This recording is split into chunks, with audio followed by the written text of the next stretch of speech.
fact that even the president himself acknowledged its success.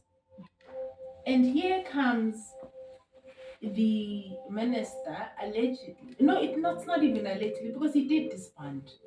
It was confirmed. He confirmed that he did. And for him to actually do that, the fact that he did that, and the president is saying, I'm happy, you are manipulated or allegedly manipulated, and there is interference within how you govern and where you actually governing, and then you defy the discussion or the spirit of working together with the president when the president says, I'm happy, just because you are in deep or indebted to someone. It actually shows that human beings, regardless of where you are. And Vusimozi Nhlanhla, who's currently in custody right now. This Brown, initially on the 5th of March in Parliament, Mkhwanazi says they asked Mkhulu about this particular Brown person, and he denied knowing him. But in a private conversation with someone else, he admitted, this one is, I know him, he's my comrade. That's why Mkhwanazi was specific, which that means he doesn't know what's the difference between an associate and a comrade. Because Mkhulu initially said he doesn't know this Brown. And funny enough, okay, it's not really funny, but Brown, if you check pictures, like 5 pictures, Brown is appearing where Mkhulu was going, including the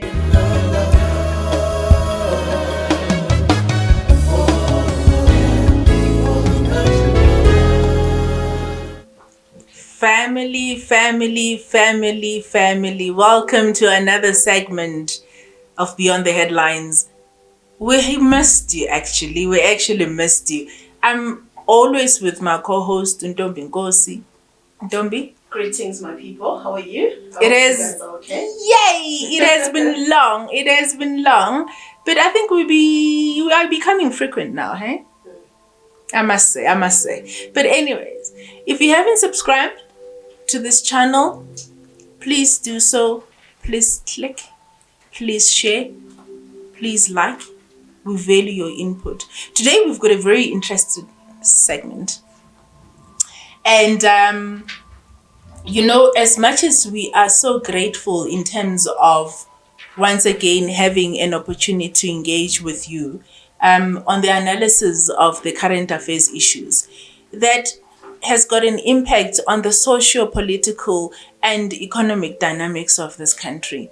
And the Madlanga Commission, what revelations that actually came out. We are going to recap on the highlights of the Madlanga Commission, which kickstarted on the 17th of September, that looks into criminality, that looks into political interference, that looks into corruption in our criminal justice system. Ntombi, you have been covering this intricately. The chain of events that transpired, that has led to staggering revelations. The dropping revelations from Lt-Gen Nhlanhla Mkhwanazi and the dropping of names of criminals and also politicians at Madlanga Commission. The day one part of it. Madam Nkosi, my goodness, can we just start with the day one? Greetings, everyone. Before the day one, let's go back to this thing of the Madlanga Commission, how it came about. This commission was established by President Cyril Ramaphosa following a bombshell that was thrown or revealed by KZN Police Commissioner, Lt-Gen Nhlanhla Mkhwanazi. On the 6th of July, it was an ordinary day, we thought, but it has changed the political landscape in South Africa right now. On the 6th, Mkhwanazi decided he's taking it upon himself. He has to go in the public platform because it looks like he has tried before to go before the portfolio committee. He tried and he was knocking on doors like no one was paying attention until on the 6th when he addressed the nation like head on, where he revealed names, dropping names such as Senzo Mkhunu, connecting him to underworld criminals, connecting him to business people, scrupulous business people, unscrupulous business people, and like well-known criminals. So it all started with that. He was not holding back. On day one of this Madlanga Commission, he still maintained the fact that Senzo Mkhunu, there is a connection between the now suspended police minister, Senzo Mkhunu, to two prominent names that were dropped. It was Mr. Brown Mogotsi, who is from Northwest, is known as an ANC official and he's a businessman. And Vusimuzi Ket Matlala, who's currently in custody right now. This Brown, initially on the 5th of March in Parliament, Mkhwanazi says they asked Mkhunu about this particular Brown person, and he denied knowing him. But in a private conversation with someone else, he admitted, this one I know him, is my comrade. That's why Mkhwanazi was specific, which that means he doesn't know what's the difference between an associate and a comrade. Because Mkhunu initially said he doesn't know this Brown. And funny enough, okay, it's not really funny, but Brown, if you check pictures, like file pictures, Brown is appearing where Mkhunu was going, including the well-publicized Lesukesiki massacre. Brown was there behind. You can see him where there's a contingency of police, top police and minister. Brown is also there seen, but he was trying to deny him. Who's fooling who here? So on the first day, Mkhwanazi said he has evidence that, and he's got men and women in blue who are willing to come out and testify in camera, because in the fear of their safety, of course. But he says he's got evidence that is concrete that will link Mkhwanazi and Mkhunu, and he's very confident. That's one of the things that I noticed, and political analysts who have been following this, including Professor Kulufelo. She's one of the political analysts who has said it. Looking at the posture, looking at how he's presenting, how he's taking, he's not like the first 4 days. I mean, she says the posture, the way he's so confident, the way he refers back to the evidence that he has, that also the commissioners have. It means what this man can back it up. You know, the day one, when it started with that bang, I think it spoke to the anticipation of South Africans. Because South Africans have been waiting with this anticipation with regards to what's going to happen. And in my mind, I thought it was going to start with this whole rhetoric of being able to sort of perhaps maybe look at the posture of the commission, what's going to happen, and outline certain things that needs to happen and protocol and stuff. But they actually got down into business. Yes. Because remember, they've got a particular time frame in terms of being able to make sure that everything is there. And the revelations that came out in the first day, that means there is more to come. And the day one was a prelude to day two. So now day two happens, and Ntombi, you were there. Can you just take us through exactly what is it that transpired that day? Yeah. Day two, he clarified, or Mkhwanazi clarified and explained what is the the mandate for this political task team. Because it all started with Mkhunu, end of December 2024. He decided, I remember it was a Sunday, I think. We got this press release which was confirming that they are disbanding this political task team. This political task team is not one of those which is just willy-nilly. It's one of those that they can prove. They've been proving cases. Some of the cases they've seen convictions. Some of the cases are still ongoing, including the case of Usindiswa Magaqa, the ANC Youth League, who was official who was gunned down years ago. Like they made even late after the revelation on the 6th of July of Mkhwanazi. More arrests have been made, including someone who was a mayor. A whole mayor was arrested in connection with this. It's still alleged because it's still a court matter. So he explained in layman's terms what is this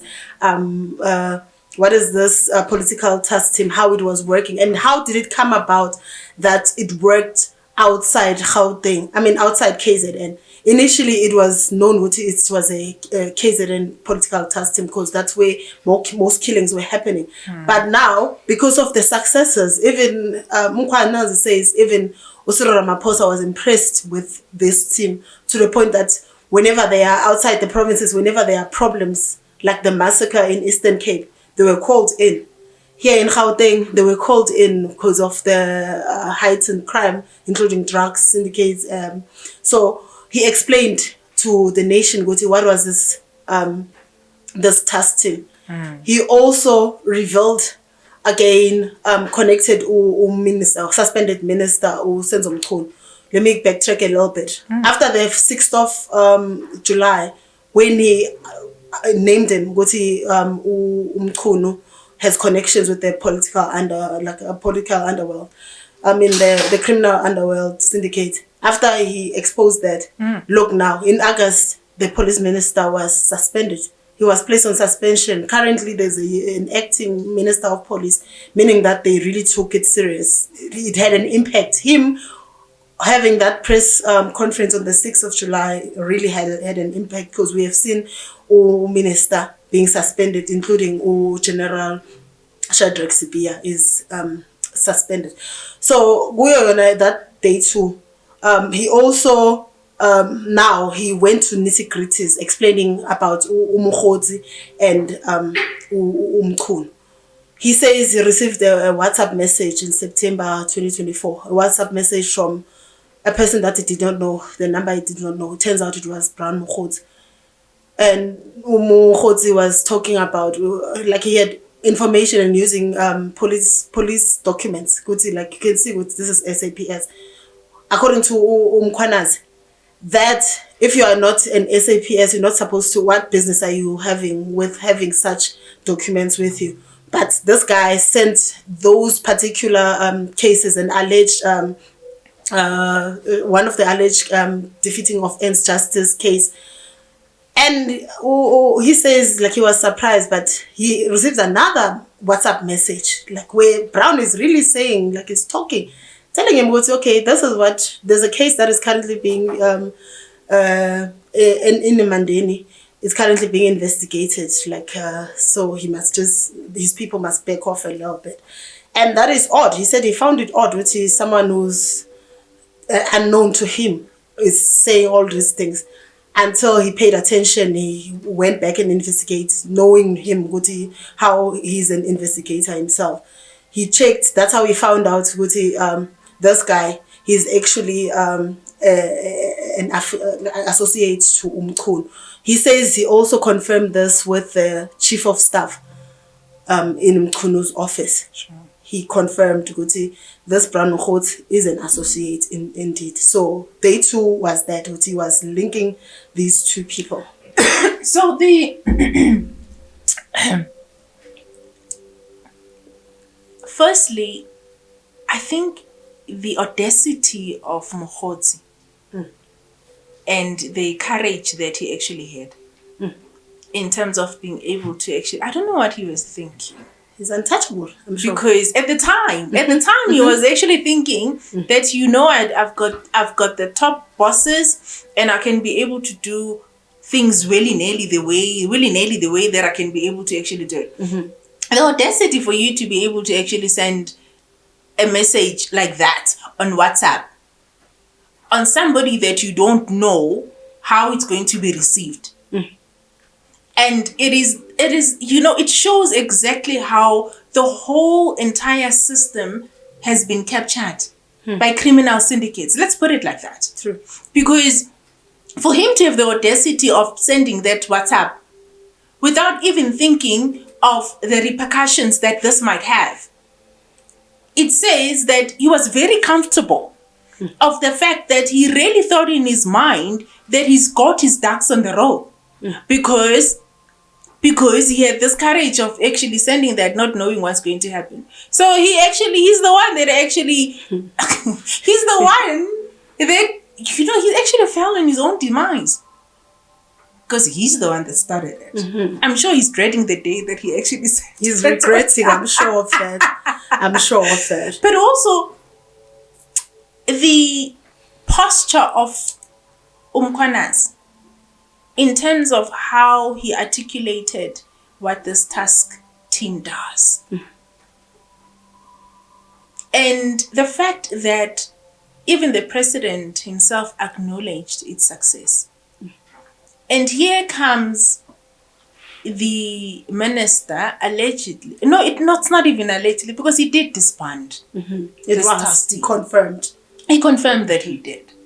And for him to actually do that, the fact that he did that, and the president is saying, I'm happy, you are manipulated, or allegedly manipulated, and there is interference within how you govern and where you're actually governing, and then you defy the discussion or the spirit of working together with the president when the president says, I'm happy, just because you are in deep or indebted to someone.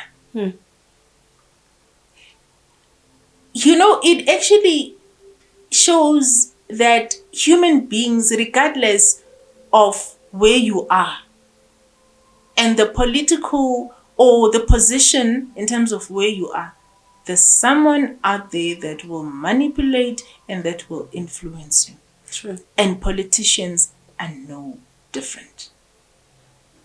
So the interest also that I do have is the Begicele part of it as well.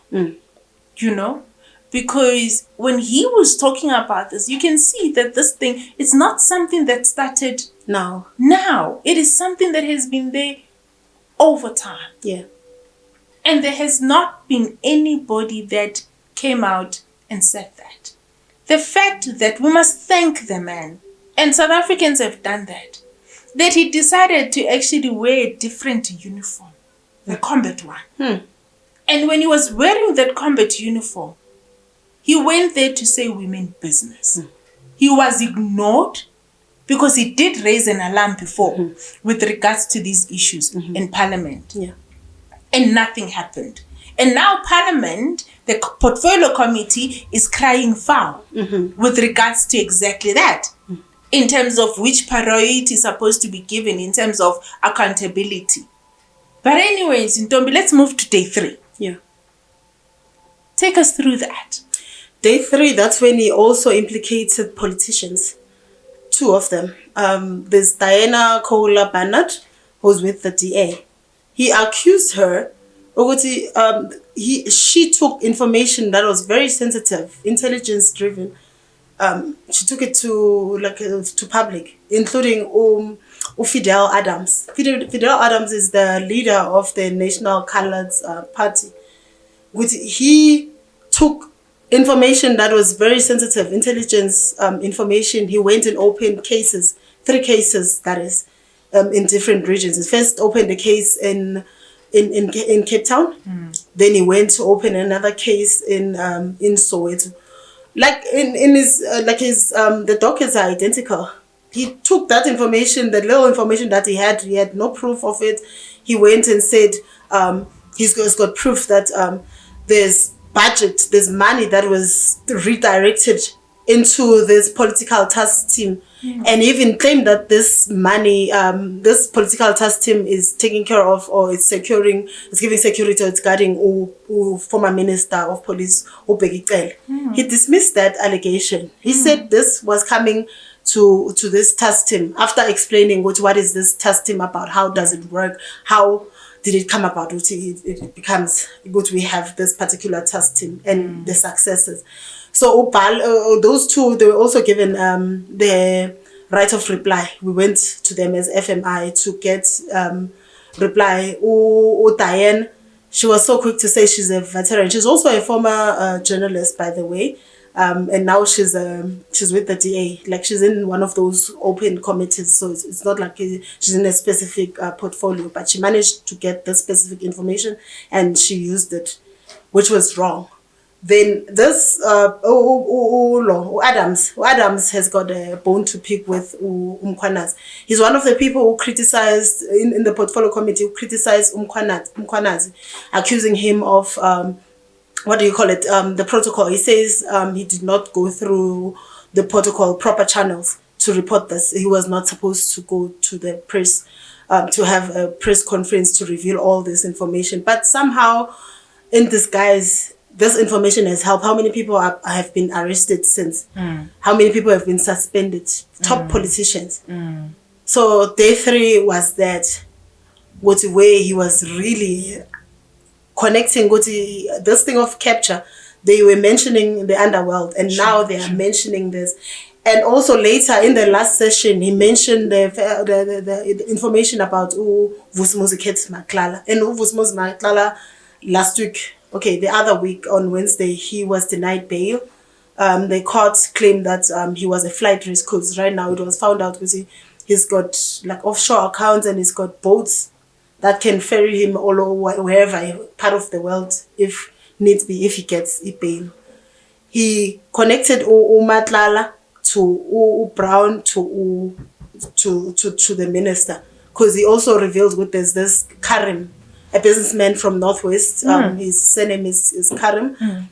That man, he's got evidence where Matlala approached that man, telling him, can you talk to Senzo Mkhunu for me?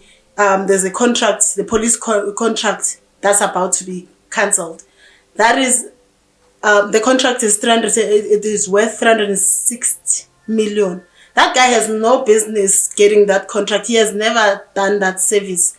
But right now he was favored. How many other people were just ignored who were really qualifying for that particular contract, that tender? This guy got it. So when in that conversation, he was asking this businessman, please talk to Senzo Mkhunu, which my contract must not be cancelled. And that guy was like, consider it done. Meaning that he was able to show us the connection of this Brown, Uket Matlala, this Karim, and Senzo Mkhunu. That's day 3. So I think it is intriguing to note how the infiltration has gone to a point where it is at an astronomical level, where what does it really say with regards to the infiltration of our crime intelligence? That's the first one. And what does it say about the infiltration of parliament, and also the controlling of our executive authority? That dear woman, she was just doing it for clout. That one. Yeah. So the fact that she also has information, and that one that you just alluded to as well, Adams, that has got that information. So the sensitivity part of information, and the one that is classified as really discreet, gets into the hands of the executive authority, gets into the hands of people in parliament. Some of the cases are withheld. Some of the dockets are withdrawn. There's a lot that is actually happening. But what does it say really about the infiltration? This exposes South Africa like we are not safe. The way he laid bare the magnitude of all of this, the way people can get hold of this sensitive information and just go and quickly open a case or go in for their party politicking. I call it politricking. Going there and be so quick to you want to break stories because it has found out. We have also found out there are journalists that are in the payroll of these criminals, these politicians that were exposed. So information, normally they say information is power, but at this point in time, this particular information, it's jeopardizing the country. We should be worried. I mean, the fact that these dockets, according to Mkhwanazi, it was 121 dockets, but now the department, the minister's office, they claim it's 123.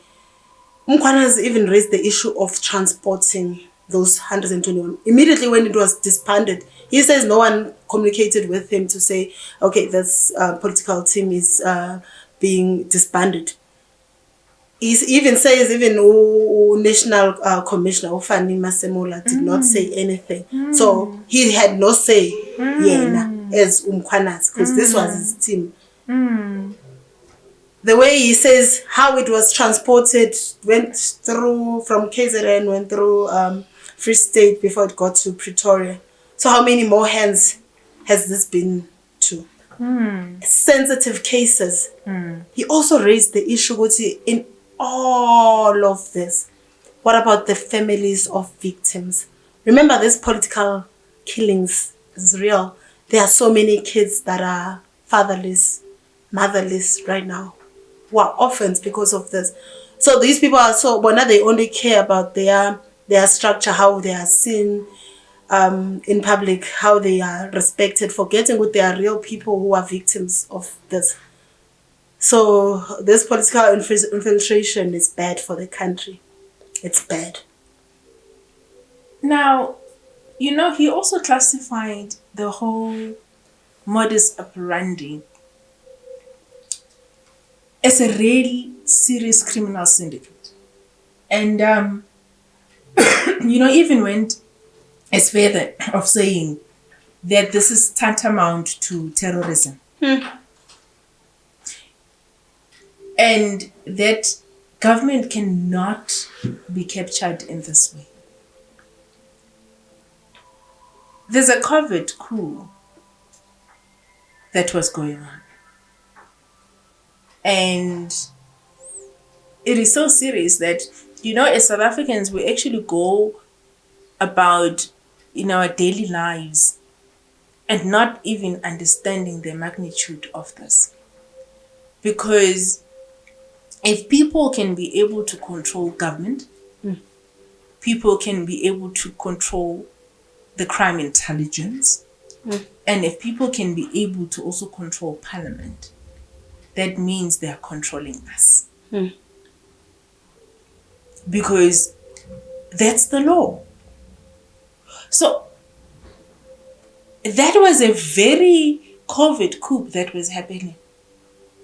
And I'm quite interested into how you actually see it. Because is it really that different from the Gupta capture?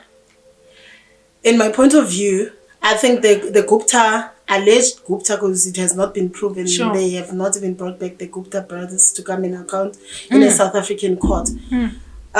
What the Guptas are accused of, what they did, it's a child's play. It's kindergarten compared to this. These ones are like they are in charge. The fact that you find that Madlanga has 18 cases withdrawn, opened and withdrawn. Madlanga is still getting top-notch tenders in South Africa. The other time, even in his docket, it was revealed, like per month, his monthly, what do you call it? Per month, like he spends plus minus 2 million because he pays himself 250,000. Then the other money pays the staff. The other he pay every month. You see, this person, this is a serial. This is a heist. It's a coup. Footage is worse. I don't know. Maybe we don't have the word yet, the phrase yet to describe what we're seeing. But this is worse. The fact that politicians are, or big top policemen like Shadrack Sibiya are implicated in there. That guy, everyone used to like respect him, thinking, Shadrack, where there's Shadrack Sibiya. But look now, he's been exposed. No, you've been you've been pretending to be this person, but it turns out you are this. It's still being proven, but it's allegations. But this is a coup. That is serious. That is the worst thing. Terrorism is the worst thing. If you define what is terrorism or what is coup, this is what was happening. And had Mkhwanazi not come out to give us this, South Africa, we would have been going ahead with our lives, not knowing what like the country is being ruled and controlled by crazy, thuggish people like Madlanga, whom is still in custody right now. He did not get bail. Thank God. Most people are saying a sigh of relief, are breathing a sigh of relief because he did not get the bail. He's still behind bars right now. He's coming back late in October. So I think another interesting part about the whole dynamic was the allegations that were made against Mkhwanazi as well by the forensic investigator Paul O'Sullivan. And the fact that now Mkhwanazi decided that he's going to sue him for defamation. Paul O'Sullivan was actually linked to somebody. And the fact that he just decided off the cuff that he was going to comment or he was going to make certain allegations against Mkhwanazi. It actually shows how the whole ecosystem is affected by the network. It's big. The whole network, how big it is, and it's just at least about that. I was taken aback, by the way, because I didn't understand exactly why is it that Paul O'Sullivan would have those particular allegations and claims and statements against Mkhwanazi. What do you think? Remember, he called Mkhwanazi immediately after Mkhwanazi had the press briefing. He called Mkhwanazi without even giving us any evidence. He called him a thug. He called him a criminal.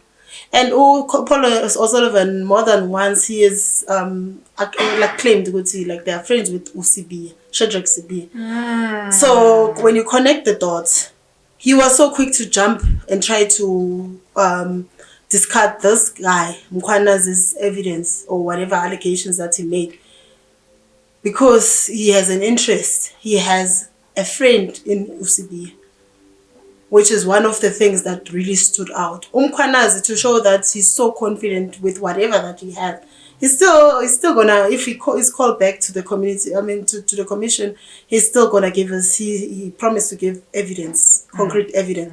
But right now, to show that how confident he is suing O'Sullivan 5 million defamation of character. He feels what O'Sullivan said, it's out of character, like it's not him.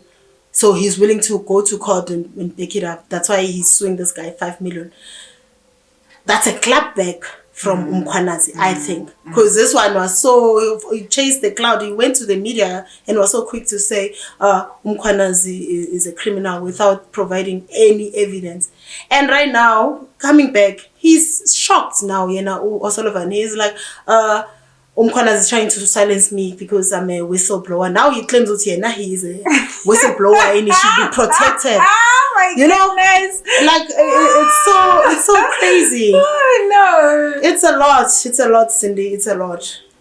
Drama after drama. Every day, every minute in South Africa. We are still going to see it's happening. We've got months that are actually coming. Anyways, Madlanga Commission is for 6 months, isn't it? It has to end in 6 months. But I'm hoping that in 6 months they would be able to have enough time for them to be able to gather the correct information and gather all the evidence and etc. But some people are arguing whether is 6 months enough. vis-a-vis the amount of money that has been put in setting up that commission. Millions. And also they also indicated also with the Zondo Commission that, you know, there was a certain time frame that was put in to say that this commission was going to take place up to this long, and it went on and it dragged and it dragged and it dragged and nothing came out of it. But we'll get to that point in terms of our discussion as we go along. Yeah. Now, we need to be able to. There's events that have happened over the few days. There are events that are going to be transpiring over the coming few days and the coming months until the commission comes to an end. But I think what is in most of us as citizens, in our minds, is whether the Madlanga Commission will matter beyond the rhetoric. You know, there's critical things that I think that we need to take heed of. The first one is most disheartening is the protection of whistleblowers and witnesses. Because when there's people that are going to be testifying or supplying evidence, number one, are they going to be safe? Number two, are they not going to be subjected to reprisal? Yeah, safety is paramount. I think that's one of the reasons the commission initially was supposed to start on the 1st of September. But because safety was not prioritized, we've seen two officials from the department who were suspended. One was dismissed immediately, the other one was just suspended. I think the other one is the chief of staff. His safety is paramount according to Madlanga. So that time it was not prioritized. That's why it did not start on time. It started on the 17th. It's very worrying, and we are yet to see if the witnesses will be safe. I mean, we have seen in the past years people like whistleblowers like Babita Jakron, who was gunned down. Luckily, she had just dropped off her child at school.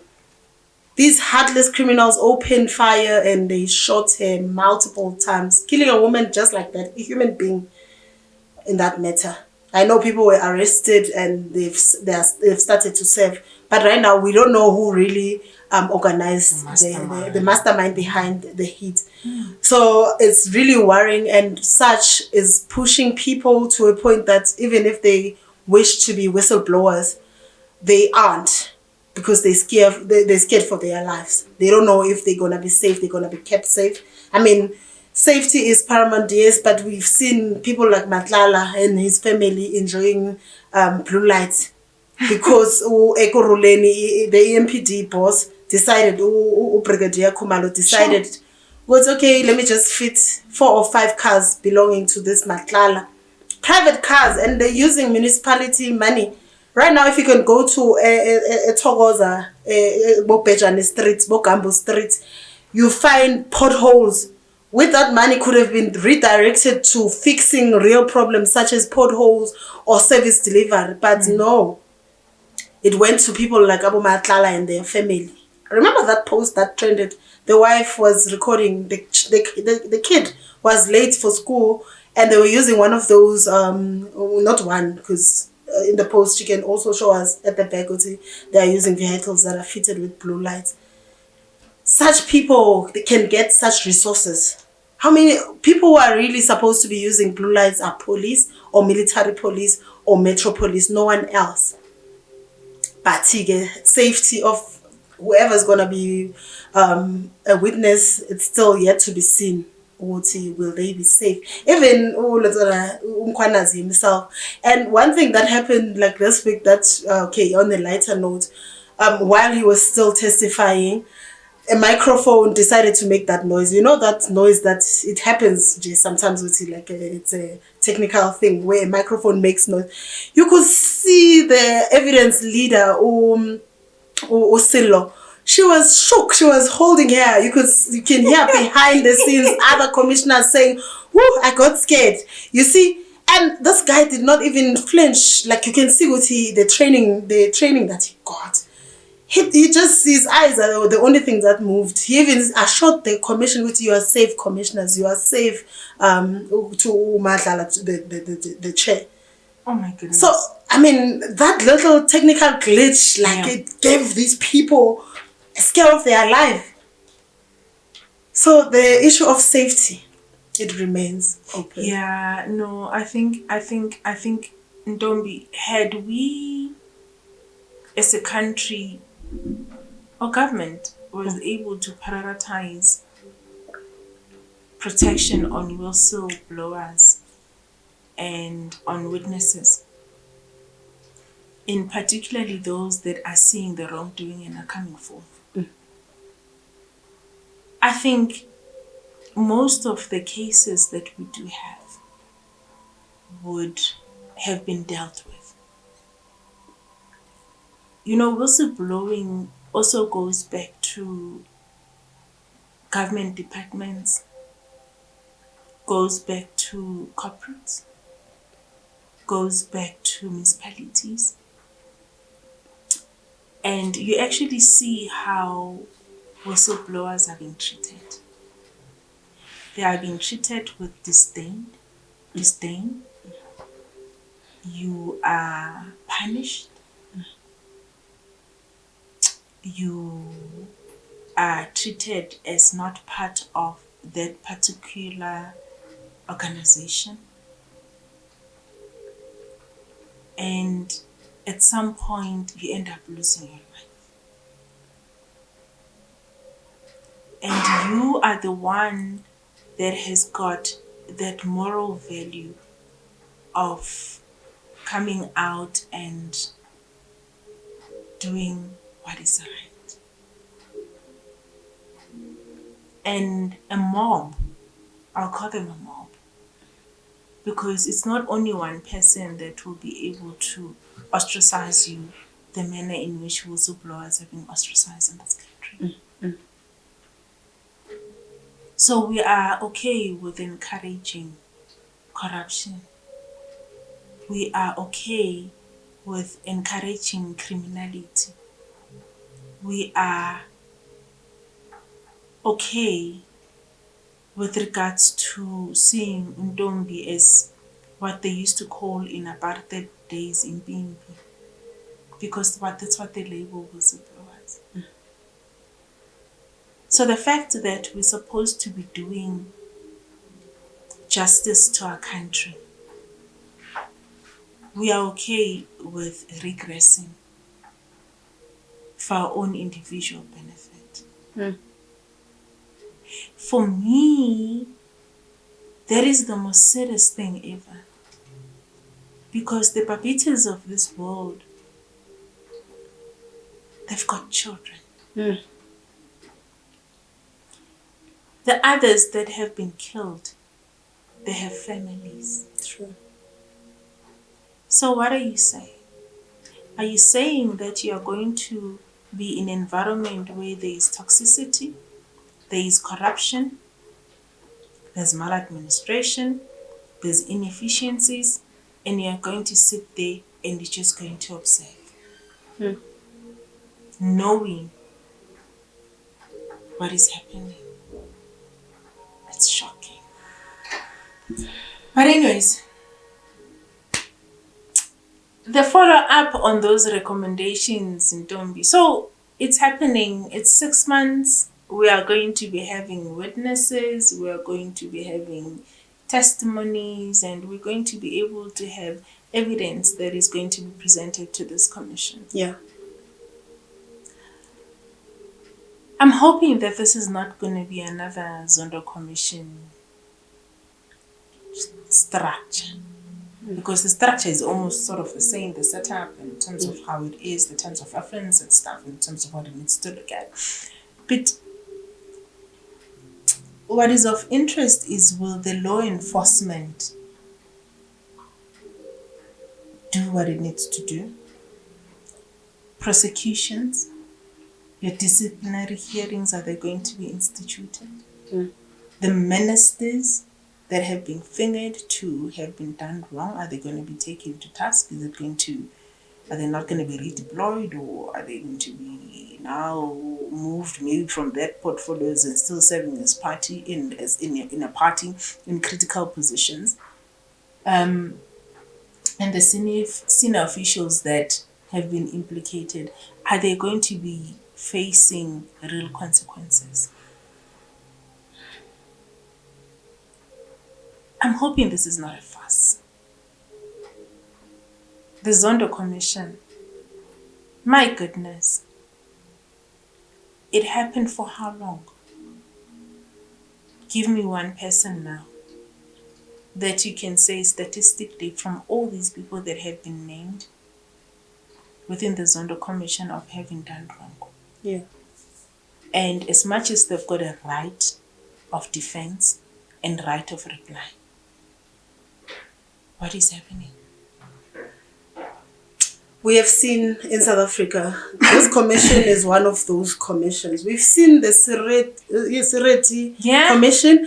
We have seen the Marikana Commission, where even the sitting president, Cyril Ramaphosa, was implicated because he was part of the people who were decision makers who made that call before those people were massacred. May their soul continue to rest in peace.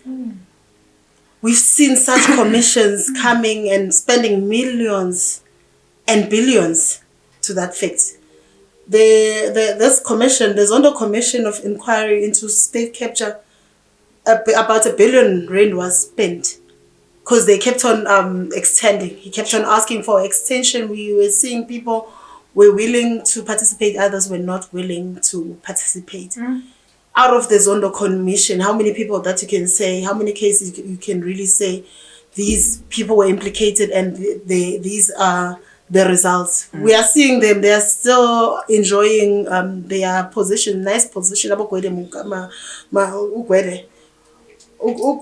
was one of the people who was really fingered in there, but he's still enjoying being the Minister of Mineral Resources, and he's in the top 6 of ANC. It's like he was rewarded because after the whole thing, the ANC went to conference and he was re-elected in this top position that he's currently occupying.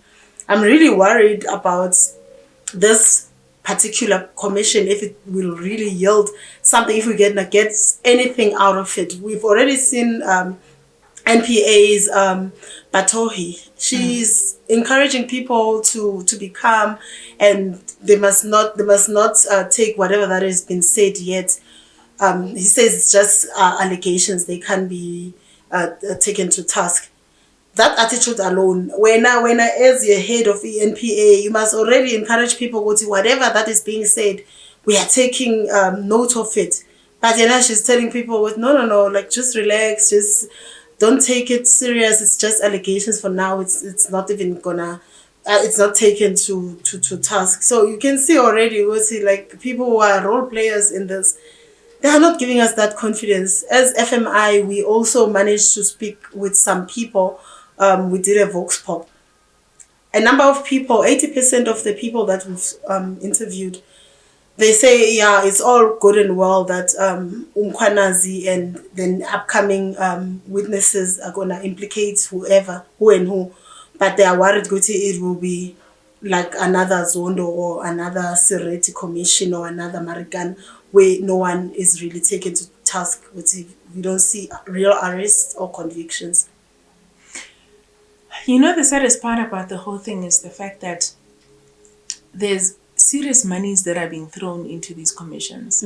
You spoke about the Zondo Commission in terms of exactly how much money was incurred for those commissions to be set up and the recommendations and what needed to be done, because the people that are sitting there, your evidence leaders, your advocates and stuff, they don't come cheap. And therefore that is taxpayers' money that we're talking about. The Madlanga Commission, the Sereti Commission, the Marikana Commission, it is taxpayers' money. And my God, can we be able to actually see some justice taking place? And I think the particular interest is as much as there was so much interest on the Zondo Commission, people were very disheartened by the fact that nothing happened. Although there were justifications, like what I had alluded to before, that people have got a right of reply, people have got a right of representation, they've got a right to defend themselves. But the manner in which the whole justice system is working, it is not really in favor of victims. I'm yet to, get to a point where in South Africa where we can be able to sit and say, you know what, justice has taken its course in a manner in which corruption is being dealt with in this country. Then the second part is that with those particular recommendations that are there, we're going to be seeing people that are going to be arming themselves legally, that are going to be using our legal system to frustrate the process for them to be brought to book.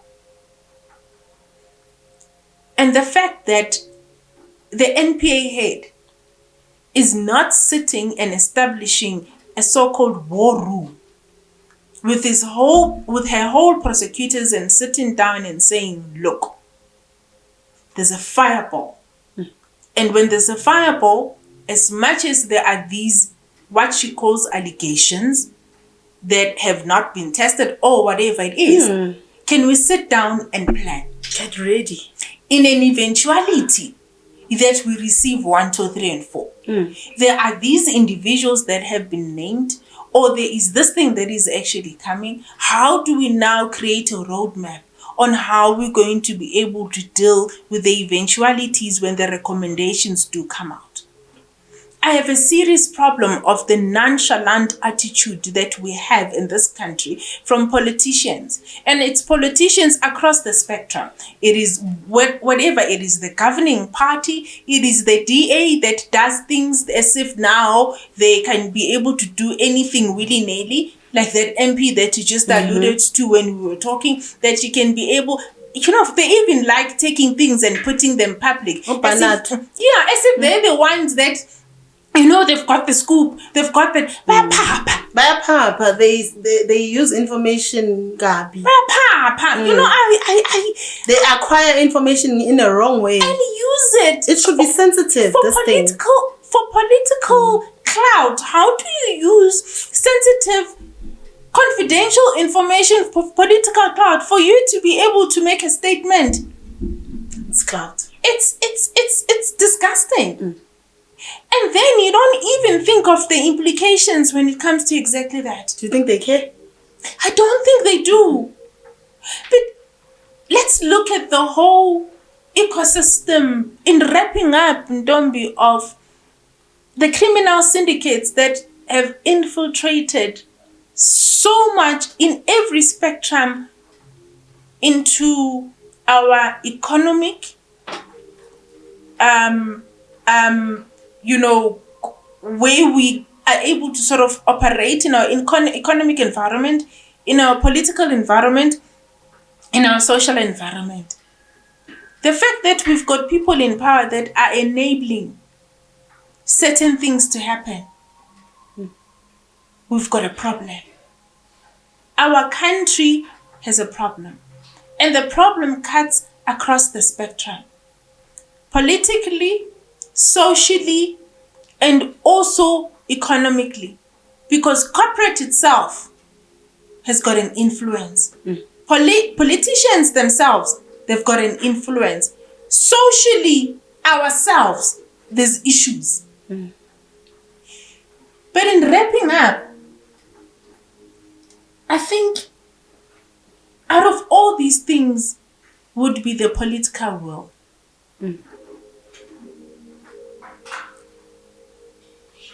Is there a political will though? At this point in time, it doesn't look like there is. This country is lacking real leadership. I think I'll just leave it there. I don't have to take it anywhere further.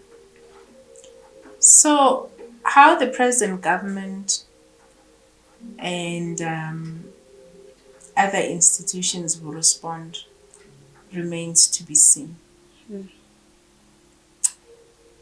Will the implicated individuals be protected? or will be whether are we going to be able to see real accountability. Fam, you know, as much as we talk about these issues, but this issue is deep. It is so deep that we cannot leave things like that to happen. We must actually thank Mkhwanazi, although he has been thanked a lot of times, that there are certain individuals in our society that can be able to stand up for those that have been silenced. Thank you for joining us. I am Cindy Swashengyan, and this is my co-host, Brown Mogotsi. We love you. We are encouraged by the fact that we keep on coming and coming and coming. On your word is important. We love you. Please share, please click, please like and comment, because we value you. We started in March 2024 and we have grown exponentially. We are actually close to hitting the mark of 20,000 subscribers. And it is you, family. It is you that has made it happen. We cannot be able to actually thank you enough. In fact, the fact that we are growing exponentially, it means that there has to be something that we are doing that deserves your attention. And for that, we are thankful, we are grateful, and please, in each and every segment that we are going to be producing, it is being produced for you. And we are grateful that you are with us, because you are our family. Without you, there's no FMI. Without FMI, there's no us. We love you. So.